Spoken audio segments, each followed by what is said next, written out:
Aksi bela Palestina di kawasan Patung Kuda, Jakarta hari ini didatangi warga sejak pukul 13.00 waktu Indonesia Barat.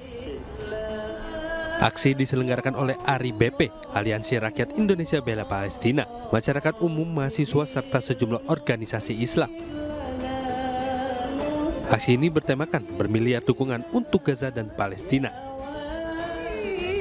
Masa prihatin dengan serangan Israel di pengungsian Rafah, di mana serangan ini menelan korban jiwa yang didominasi kaum perempuan dan anak-anak. Tidak ada yang lain selain kita membela penuh Palestina. Kita sudah tidak bosan-bosan. Kita bahkan udah muak gitu melihat pembantaian dari anak-anak Gaza, terutama tanah terakhir di kota Rafah gitu kan. Kita sudah bosan gitu untuk melihat anak-anak yang terbantai, penindasan yang terjadi gitu, yang selalu kita lihat di media. Kita tidak tahan melihat itu di internet, dan kita ingin mengungkapkan rasa peduli kita dalam bentuk aksi nyata gitu. Salah satunya dengan menghadiri acara-acara seperti ini. Mengajak semua pihak bersatu untuk memboikot produk-produk yang terafiliasi dengan Israel. Tim Liputan iNews melaporkan. Tidak hanya di Jakarta, pemirsa, aksi damai bela Palestina juga digelar di sejumlah daerah di Indonesia. Masa aksi prihatin dengan serangan Israel yang menyasar pengungsian Rafah, Palestina.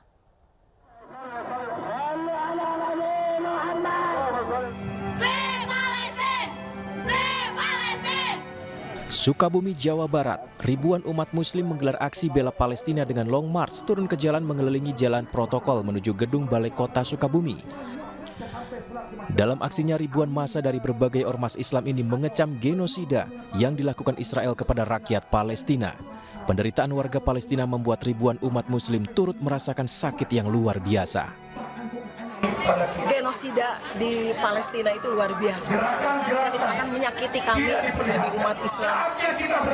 Harapan saya dengan kegiatan ini, apa sih yang bisa kita lakukan untuk mereka? Gitu ya. Selain rasa juga, ayo kita boikot produk-produk Israel itu. Kita jangan diam, gitu. Kita harus berjuang untuk itu. Gitu. Ada dukungan moral, kita ikut serta dalam kegiatan ini yang sudah saya katakan tadi. Palestina itu adalah tubuh umat Islam. Ketika mereka sakit, kita harus merasakan sakitnya yang luar biasa. Di Medan, Sumatera Utara, ribuan massa aksi meminta kepada negara-negara Islam dunia membela Palestina dengan tindakan nyata.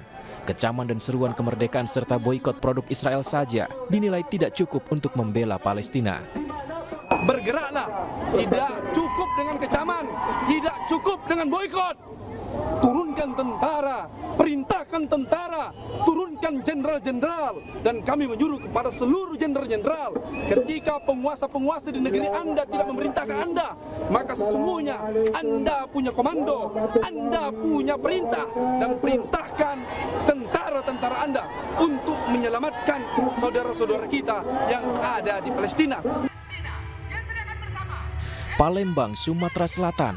Aksi serupa bela Palestina juga digelar di halaman kantor DPRD Sumatera Selatan. Warga Palembang merasa prihatin dengan serangan Israel di pengungsian Rafah, di mana mayoritas korban jiwa menimpa perempuan dan anak-anak.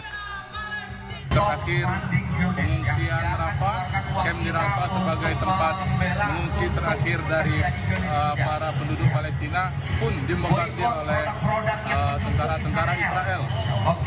Sudah 8 bulan terjadi sejak awal penyerangan di bulan Oktober yang lalu. Lebih dari 30.000 korban. Padang, Sumatera Barat, ribuan massa yang terdiri dari kalangan mahasiswa, warga, dan sejumlah perangkat pemerintah Provinsi Sumatera Barat mendatangi halaman Masjid Raya Sumatera Barat pagi tadi. Mereka mengutuk keras semua bentuk kebiadaban Zionis Israel terhadap Palestina. Massa mengajak semua pihak untuk bersatu agar Palestina terbebas dari penjajahan serta genosida Zionis Israel.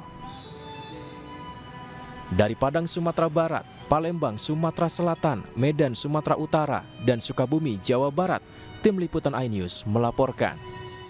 Pemirsa, Bribtu FN, Poluan Polres Mojokerto Kota yang membakar suaminya hidup-hidup sesama anggota Polri ditetapkan sebagai tersangka. Penetapan tersangka ini berdasarkan hasil olah TKP dan gelar perkara yang dilakukan penyidik. Di Treskrimum Polda Jawa Timur resmi menetapkan Bribtu FN, Poluan Polres Mojokerto yang membakar hidup-hidup suaminya, yang juga seorang anggota polisi Polres Jombang. Dalam kasus ini, Bribtu FN dikenakan pasal tentang kekerasan dalam rumah tangga atau KDRT. Penetapan status tersangka terhadap Bribtu FN ini disampaikan langsung oleh Kabid Humas Polda Jawa Timur Kombes Pol Dirmanto di Gedung Direktorat Reserse Kriminal Umum Polda Jatim. Sementara ini kita masih terapkan pasal KDRT, kekerasan dalam rumah tangga. Untuk kondisi korban sendiri seperti apa dan sekarang? Korban pada pukul 12.54 tadi dinyatakan meninggal dunia. Setelah diidentifikasi tim Inafis Polres Mojokerto Kota, korban dibawa ke rumah duka Jombang untuk dimakamkan secara kedinasan. Sebelumnya, seorang polisi wanita nekat membakar suaminya di asrama polisi Polres Mojokerto, Jawa Timur. Akibat kejadian tersebut, sang suami Bribka AAP, anggota Polres Jombang, mengalami luka bakar hingga 90% dan dibawa ke ICU Rumah Sakit Dr. Wahidin Sudiro Husodo, Kota Mojokerto. Tim Liputan iNews melaporkan. Penyidik Satreskrim Polresta Pati telah menetapkan 2 orang warga Sumber Soko yang diduga sebagai provokator sehingga menyebabkan bos rental asal Jakarta tewas. Sementara itu, pemirsa, Kapolda Jawa Tengah menegaskan sudah ada 3 tersangka dalam kasus tersebut.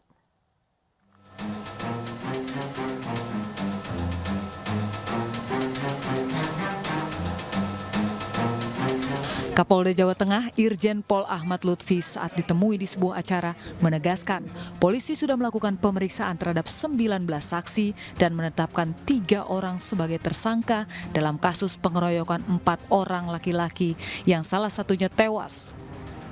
Rental di Pati Diabuk Masa. Sudah kita lakukan pemeriksaan 19 orang, kemudian 3 orang kita tetapkan tersangka.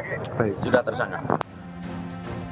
Lebih lanjut, pihak Polda Jawa Tengah menambahkan kasus tersebut menjadi atensi pihaknya dan akan diproses hukum hingga tuntas. Sementara itu, kepolisian hingga kini masih mengembangkan kasus ini dan tidak menutup kemungkinan akan ada tersangka baru. Bahwa kami saat ini juga masih terus melakukan upaya pengembangan terhadap para pelaku pengeroyokan terhadap para korban. Tidak ada kemungkinan tersangka lain selain 2 orang itu? Ya, saat ini kami sedang melakukan pengembangan untuk mencari pelaku-pelaku lain. Kita kasih paham buat orang yang kurang paham. Kita hajar buat orang yang kurang hajar. Usai kejadian tersebut, sebuah video seorang kreator konten asal Pati, Jawa Tengah dengan akun media sosial @teyeng_wakatobi viral di media sosial.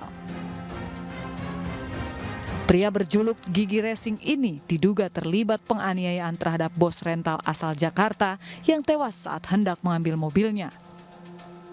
Kini, akun media sosial milik kreator konten lokal ini tidak aktif usai diberondong hujatan warganet.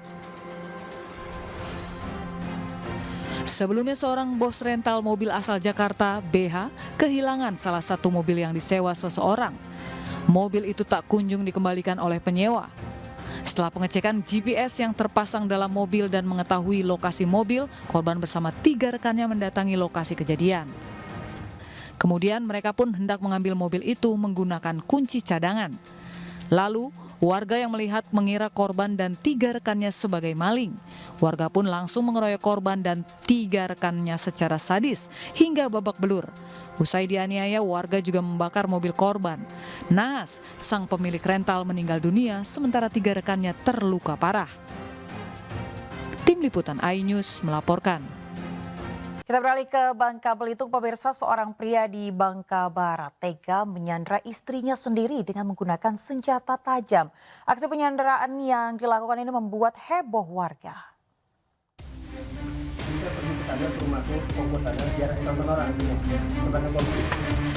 Aksi penyanderaan yang dilakukan Andot terhadap istrinya sendiri bernama Ayu membuat heboh warga Kelurahan Menjelang, Kecamatan Mentok, Bangka Barat, Bangka Belitung. Pria tersebut menyandera istrinya sendiri dengan menggunakan senjata tajam. Pihak kepolisian dan TNI hingga Basarnas setempat berusaha membujuk Andot supaya menghentikan aksinya. Salah satu tetangga Andot yang mengatakan Andot memang sudah marah-marah sejak sore hingga terjadilah aksi penyanderaan tersebut. Tidak tahu akar permasalahan apa, tidak tahu kan. Cuma memang marah-marah tadi, setengah 6 tadi sebelum bisa tadi marah ini ya. Setelah beberapa jam melakukan aksi penyanderaan, Andot berhasil ditenangkan dan dibawa ke Puskesmas Mentok. Namun Andot berhasil melarikan diri hingga akhirnya kembali diringkus pihak kepolisian pada Sabtu malam. Jadi sementara kami akan melakukan pemeriksaan awal, kita acara interogasi. Kemudian kami tetap nanti komunikasi dengan keluarganya, dengan pihak-pihak terkait. Kalau nanti perkara ini ada laporan khusus, nanti kami akan lanjut dan akan kami serahkan ke Polres. Belum diketahui secara pasti penyebab aksi penyanderaan tersebut. Sedangkan istrinya, Ayu, masih mendapatkan pendampingan dari unit perlindungan perempuan dan anak setempat. Dari Bangka Barat, Bangka Belitung, Oma Kisma Ainus melaporkan. Pemirsa, Saka Tatal, terpidana kasus pembunuhan Vina dan Eki yang kini sudah bebas, akan mengajukan peninjauan kembali atau PK terhadap kasus yang menimpanya. Langkah ini dilakukan menyusul banyaknya kejanggalan dan fakta baru dalam kasus pembunuhan Vina dan Eki.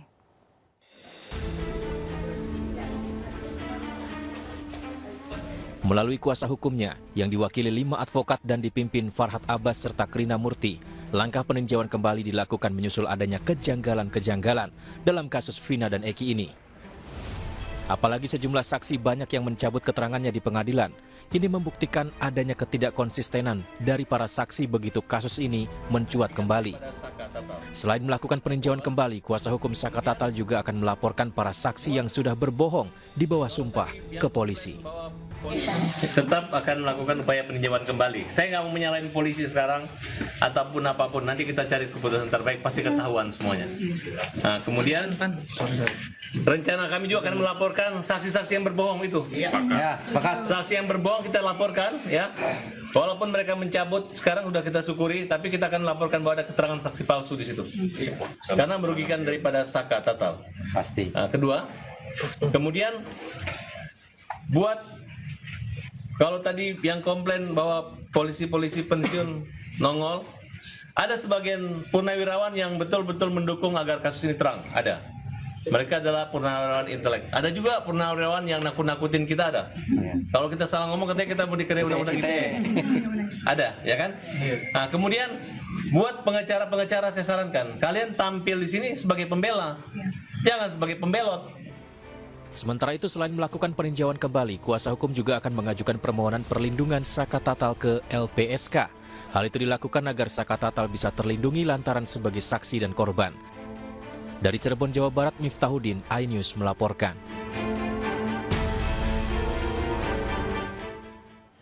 Sementara itu, pemirsa, Satuan Reserse Kriminal Umum Polda Jawa Barat Minggu sore kembali menggelar tes psikologi pada Peggy alias Peron. Peggy melakukan tes kedua pada hari ini menggunakan alat peraga.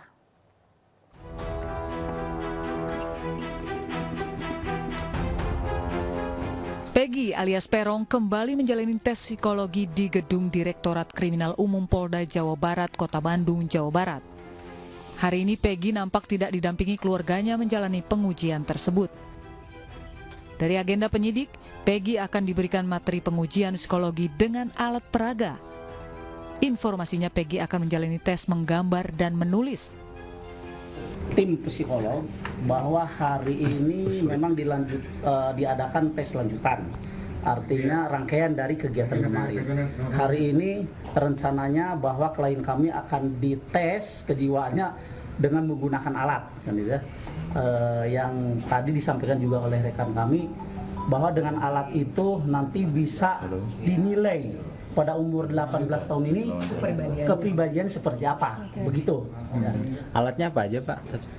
Kita nggak bisa lihat karena memang dari kemarin juga kita kan tidak boleh masuk ke ruangan ya, tidak boleh masuk ke ruangan. Tapi yang jelas ini alatnya pasti yang berhubungan dengan psikologi daripada klien kami.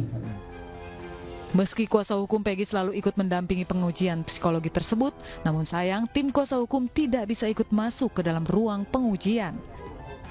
Dari Bandung, Jawa Barat, Yuan Pangestu, iNews melaporkan. Peggy Setiawan menjalani tes psikologi selama 2 hari di Ditreskrimum Polda Jawa Barat pemirsa. Lalu bagaimana hasil tes dari tersangka kasus pembunuhan Vina dan Eki di Cirebon 2016 silam? Kita sudah terhubung dengan Tony RM selaku kuasa hukum Peggy Setiawan. Selamat malam Mas Tony. Selamat malam Mbak Aya. Ya Mas Tony, seperti apa dan bagaimana hasil dari tes Peggy dalam 2 hari ini? Baik, jadi tadi kami mendampingi Peggy Setiawan, mengawasi Peggy Setiawan dilakukan pemeriksaan tes psikologi yang terakhir ya. Jadi tadi ya saya tanya itu psikolog yang melakukan pemeriksaan psikologis terhadap Peggy Setiawan. Mereka itu ingin melihat Peggy Setiawan itu dari 3 hal ya, untuk 3 hal. 1, mengenai intelijensi atau kognitif ya, kecerdasan atau fungsi otak. Kemudian yang kedua itu afeksi. Afeksi ini untuk menjabarkan tentang suatu perasaan untuk mendapatkan respon yang baik. Kemudian yang ketiga adalah motorik ya. Motorik ini ya, untuk melihat atau memeriksa pengendalian dan pengaturan fungsi-fungsi organ tubuh. Nah, mengenai hasil kami belum mendapatkan karena menurut psikolog itu hasilnya akan disimpulkan dalam waktu 14 hari. Itu akan disampaikan ke penyidik dan kami minta juga nanti setelah ada hasil kami agar diberitahu atau paling tidak kami diajak diskusi ya untuk melihat bagaimana hasilnya. Namun ya meskipun belum ada hasil, kami sudah melihat bahwa dari ketiga hal yang dilihat yaitu intelijensi, kognitif ya, kemudian afeksi ya, kemudian motorik ya. Ini melihat bagaimana Peggy Setiawan ini dikaitkan dengan tindak pidana. Apakah Peggy Setiawan ini mempunyai potensi untuk melakukan tindak pidana atau tidak ya. Dari emosional, dari temperamen, mungkin bisa juga dari respon-responnya ketika merespon sesuatu ya yang bisa berakibat marah, apakah temperamen, psikopat dan seterusnya ya. Nah, melihat dari karakter Peggy selama kami mendampingi Peggy, itu Peggy ini adalah anak yang sabar ya, anak yang baik, kemudian bicaranya juga konsisten, kemudian kontrol ya, sehingga kami meyakini ya bahwa kesimpulannya meskipun belum diberitahu, tetapi kami menilai Peggy Setiawan ini adalah orang yang baik, yang tidak akan mungkin melakukan tindak pidana, apalagi sampai melakukan pembunuhan terhadap Eki dan Vina. Ya. Jadi kami yakin, kami optimis dengan pemeriksaan psikologi ini, ya, seperti yang disampaikan penasehat Kapolri juga, Bapak Arianto, hasil pemeriksaan psikologi terhadap Peggy Setiawan ini bisa jadi untuk membebaskan Peggy Setiawan dari tuduhan, karena memang berdasarkan alat bukti kesaksian ya yang kami ajukan dan hasil pemeriksaan ini bisa matching. Itu. Oke, berarti Anda kuasa hukum serta pihak keluarga yakin dengan adanya tes psikologi khususnya dengan menggunakan alat peraga ini akan membawa dampak positif malah ya Mas Tony ya? Ya, yakin, karena kami sangat tahu ya bagaimana karakter Peggy ya. Jadi tadi saja kami diskusi ngobrol dengan Peggy, itu memang orangnya benar-benar sabar dan konsisten ya, sehingga kami yakin. Baik, ya, baik Mas Tony, apakah Anda masih bersama kami? Iya, masih. Iya, oke. Baik, namun apakah Anda sempat mendapatkan mungkin informasi sebelumnya sebelum dilakukannya tes psikologi ini memang ada urgensi tertentu dalam pengungkapan kasus ini dengan tes psikologi yang dilakukan dengan Peggy? Ya, kemarin sebelum kami memutuskan untuk mengizinkan Peggy Setiawan dilakukan pemeriksaan psikologi, kami penasihat hukum melakukan protes terlebih dahulu. Apa urgensinya? Apa relevansinya? Untuk apa kepentingannya? Baik penyidik maupun psikolog menjawab kurang lebih begini. Ini untuk kepentingan atau untuk kebaikan Peggy. Jadi biar kami bekerja hati-hati, biar kami tidak salah menduga. Seperti itu. Nah, jadi kalau kami melihat selama ini yang dituangkan dalam BAP, jawaban Peggy Setiawan ini kan memang konsisten, memang karena tidak melakukan pembunuhan, maka jawaban Peggy Setiawan itu tidak melakukan.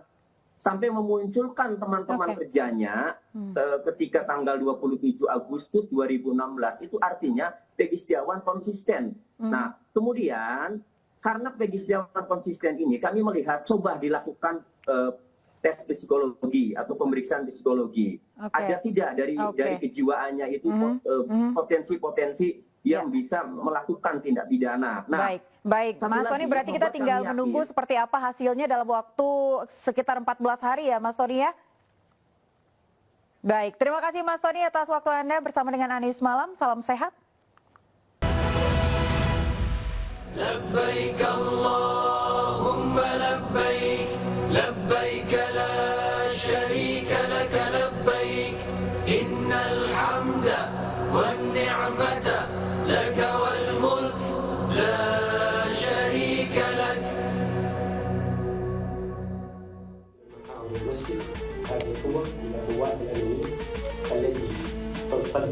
Pengamanan intensif dan ketat diterapkan jelang puncak ibadah haji di Mekah, Arab Saudi.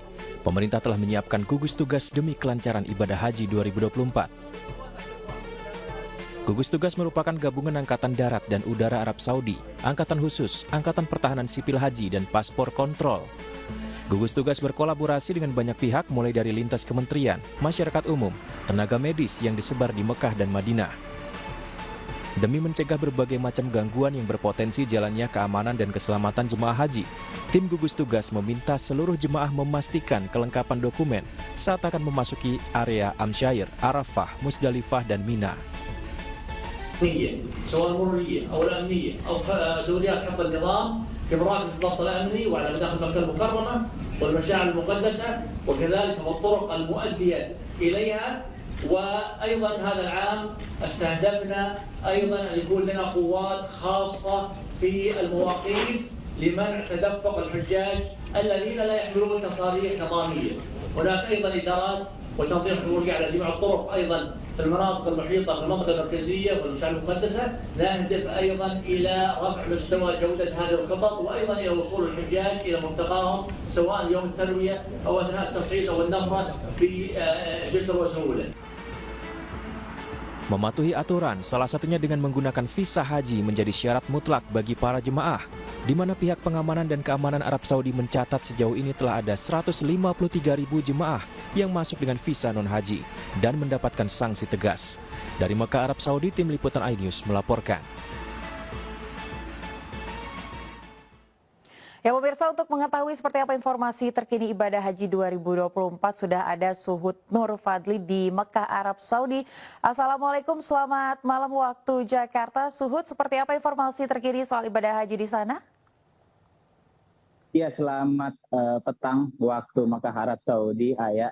Dapat saya laporkan langsung dari akses terowongan Mina di Mekah bahwasanya saat ini tercatat sudah 533 kloter dengan 206.833 jemaah atau kurang 20 kloter lagi keseluruhan jemaah haji Indonesia akan tiba di tanah suci Arab Saudi. Dapat saya laporkan juga bahwasanya nanti hari Senin atau tepatnya 10 Juni merupakan hari terakhir penerbangan jemaah haji Indonesia dari tanah air menuju ke tanah suci. Adapun saat ini jemaah diimbau untuk memperhatikan waktu dan tenaganya dalam rangka menuju ke puncak pelaksanaan ibadah haji di Arafah, Musdalifah, dan Mina. Oleh karena itu, mulai Selasa 11 Juni nanti, operasional bersolawat akan diberhentikan sementara waktu, sehingga jemaah bisa fokus untuk beristirahat dan beribadah di hotel mulai 11 hingga 14 Juni mendatang. Adapun rencananya jemaah haji akan diberangkatkan secara bertahap mulai 14 Juni atau hari Jumat ke Arafah untuk menjalani puncak ibadah haji yang akan digelar pada hari Sabtu 15 Juni nanti di Arafah Ayat. Bagi jemaah haji Indonesia juga sudah disiapkan 70 kerikil sejak di Arafah yang nantinya akan digunakan untuk melakukan lemparan jumroh akobah maupun saat melakukan nafar sani di Mina Ayat. Dapat saya laporkan juga bahwasanya 55.000 jemaah atau sekira 25% akan melaksanakan rangkaian puncak ibadah haji dengan cara murur atau melintas dan berhenti sejenak di atas bus dari Arafah menuju ke Mina dengan berhenti sejenak di Musdalifah. Skema murur ini nantinya akan diperuntukkan bagi jemaah yang berisiko tinggi, lansia, disabilitas, dan juga pendamping. Dikarenakan keterbatasan akses dan padatnya kawasan di Musdalifah. Jadi skema murur ini ditujukan untuk menjaga keselamatan dan kemaslahatan jamaah haji Indonesia dan secara hukum juga dinyatakan sah oleh ulama kita di Indonesia baik Muhammadiyah, NU, MUI maupun Persis. Selanjutnya dapat saya kabarkan juga sampai dengan 9 Juni ini tercatat ada 73 jemaah haji yang meninggal baik di embarkasi maupun saat berada di Tanah Suci. Adapun tercatat 4 jemaah yang meninggal di embarkasi, 16 jemaah meninggal di Kota Madinah, dan 50 jemaah meninggal di Makkah, serta 3 jemaah yang meninggal di Bandara Jeddah. Adapun jemaah yang meninggal nantinya akan dibadal hajikan dan juga bagi keluarga almarhum akan mendapatkan santunan asuransi setelah prosesi penyelenggaraan ibadah haji selesai. Sekali lagi bagi jemaah haji Indonesia diimbau untuk selalu memperhatikan kesehatan dan mempersiapkan mental serta fisik jelang puncak pelaksanaan ibadah haji di Armusna pada Sabtu 15 Juni mendatang. Baik, terima kasih Suhud atas informasi Anda langsung dari Mekah, Arab Saudi. Selamat menunaikan ibadah haji dan salam sehat. Anda kembali di iNews Malam, pemirsa, bersama saya Aya Nufus. Pemirsa, sebuah ruko tempat fotokopi di Jalan Pengapuran Tanah Sereal Tambora, Jakarta Barat ludes terbakar Minggu malam. Sejumlah warga dan petugas pemadam kebakaran berjibaku memadamkan kobaran api. Tidak ada korban jiwa karena saat terjadi kebakaran ruko sedang tutup. Diduga kebakaran terjadi akibat korsleting listrik. Berselang 30 menit kobaran api berhasil padam setelah 5 unit mobil pemadam kebakaran Jakarta Barat diterjunkan ke lokasi.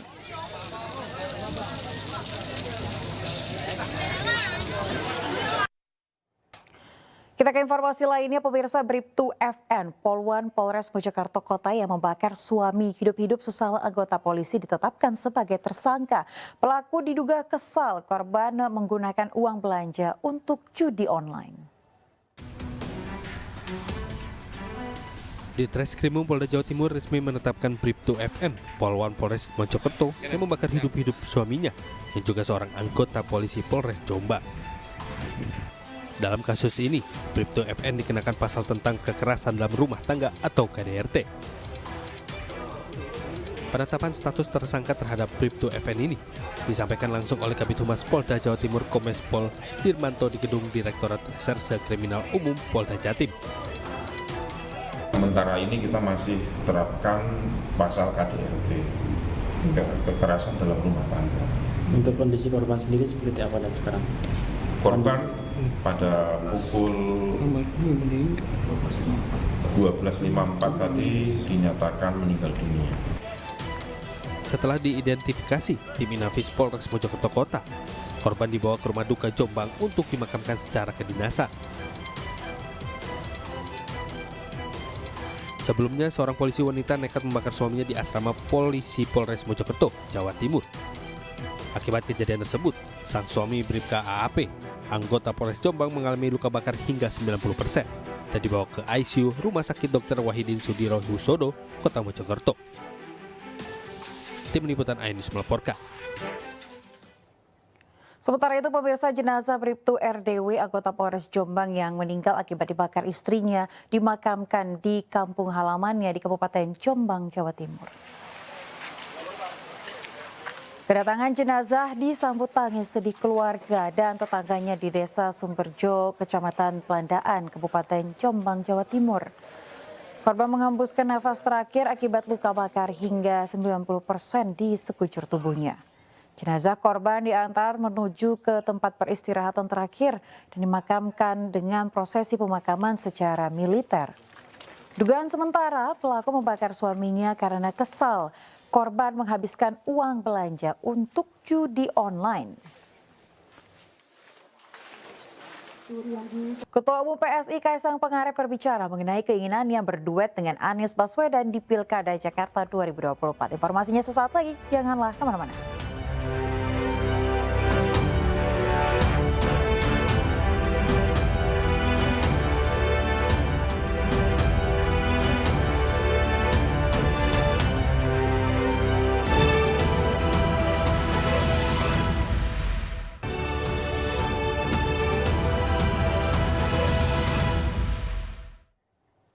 Anda masih di iNews Malam bersama saya Aya Nufus. Pemirsa, Ketua Umum PSI Kaisang Pangarep berbicara mengenai keinginannya untuk berduet dengan Anies Baswedan di Pilkada Jakarta 2024. Namun keputusan maju di Pilkada akan diputuskan Kaisang pada Agustus mendatang.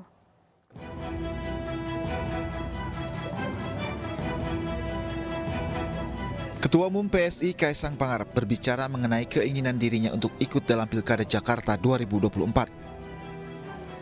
Hal tersebut disampaikan Kaisang dalam YouTube GK Hebat. Putra bungsu Presiden Jokowi ini bicara soal kemungkinan dirinya berduet dengan Anies Baswedan. Hal tersebut bermula saat Kaisang ditanya pilih Jakarta atau Solo. Jadi maunya wali kota Solo atau Jakarta? Kalau bisa disuruh pilih nih, Ya. suruh pilih Jakarta. Pilih Jakarta. Mau maju berarti atau sekalian gubernur, pilgub kan bentar lagi. bentar lagi pilgub. Mungkin duet sama Pak Anies kali ya. Pak Anies. Sementara Kaisang Pangarep juga berbicara soal kemungkinan dirinya ikut dalam pemilihan gubernur dan wakil gubernur Jakarta 2024. Namun Kaisang menyebut keputusan akan disampaikan pada Agustus mendatang. Sekarang PSI sendiri ada 8 kursi di DKI. Jadi kalau kita lihat sewajarnya PSI bisa mencalonkan gubernur maupun wakil gubernur, walaupun masih harus berkoalisi dengan partai yang lain. Kalau ditanya saya maju atau tidak, tunggu kejutannya di bulan Agustus. Sementara terkait pernyataan Kaisang, Anies Baswedan menyatakan belum ada komunikasi dengan putra bungsu Presiden Jokowi ini. Tim Liputan iNews melaporkan.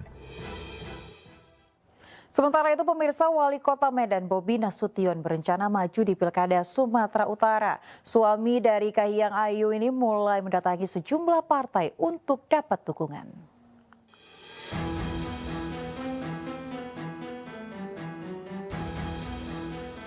Jelang Pilkada Sumatera Utara 2024, Wali Kota Medan Bobi Nasution mulai bersilaturahmi dengan sejumlah partai politik, salah satunya dengan Partai Kebangkitan Bangsa. Kedatangan Bobi ke kantor DPP PKB ini adalah untuk mengikuti uji kelaikan dan kepatutan untuk menjadi Gubernur Sumatera Utara pada Pilkada Serentak 2024. Ketua DPP PKB Sumatera Utara, Jafar Suhairi Nasution menyebut Bobi sudah mendapat sinyal baik dari PKB terkait rencana dirinya maju di Pilgub Sumatera Utara. Alhamdulillah sinyalnya sangat kuat. Mudah-mudahan kehadiran beliau hari ini membawa bertahan tentunya dan mudah-mudahan bisa ketum Muhaimin direstui, tapi dari bahasanya, dari gesturnya sudah tinggal kita sabar menunggu ya. Sebelumnya Bobi juga mengaku telah berkomunikasi dengan Partai Golkar terkait Pilkada Sumatera Utara. Bobi juga tak menampik tentang rencana akan disandingkan dengan Musa Rajeksah. Namun demikian, Bobi mengaku masih menunggu keputusan Partai Golkar. Jack ataupun dari Golkar yang akan menyampaikan. Ya bocor-bocorannya mungkin ya. Mudah-mudahan doain. Itu akan gandengan sama Pak Jack atau tidak? Makanya nanti diumumin hasil pertemuan, hasil diskusi. Yang saya tahu tentunya ini nanti apapun hasilnya yang akan menyampaikan nanti dari Golkar ataupun dari Bang Ijeknya langsung. Tim Liputan iNews melaporkan. Pemirsa, keluarga korban tindak pidana kekerasan seksual hingga hamil mendapat surat pemberitahuan perkembangan hasil penyidikan atau SP2HP dari Polres Metro Jakarta Utara. RPA Partai Perindo yang mendampingi korban meminta polisi segera menahan pelaku dan melakukan gelar perkara kasus ini. RPA Perindo mendatangi kembali Polres Jakarta Utara untuk mendampingi keluarga korban kekerasan seksual yang dialami seorang siswi SMK berinisial SH. SH yang masih di bawah umur ini telah menjadi korban kekerasan seksual oleh pacarnya sendiri berinisial K hingga hamil. Kehadiran RPA Perindo bersama keluarga korban untuk menerima surat pemberitahuan perkembangan hasil penyidikan atau SP2HP yang menjadi hak pelapor. Polisi juga diminta segera menahan pelaku yang berinisial K dan melakukan gelar perkara kasus ini. Dia mengalami tindak kekerasan seksual dan hari ini dia sudah usia kandungannya, sudah hamil dan berusia kandungannya sudah 7 bulan.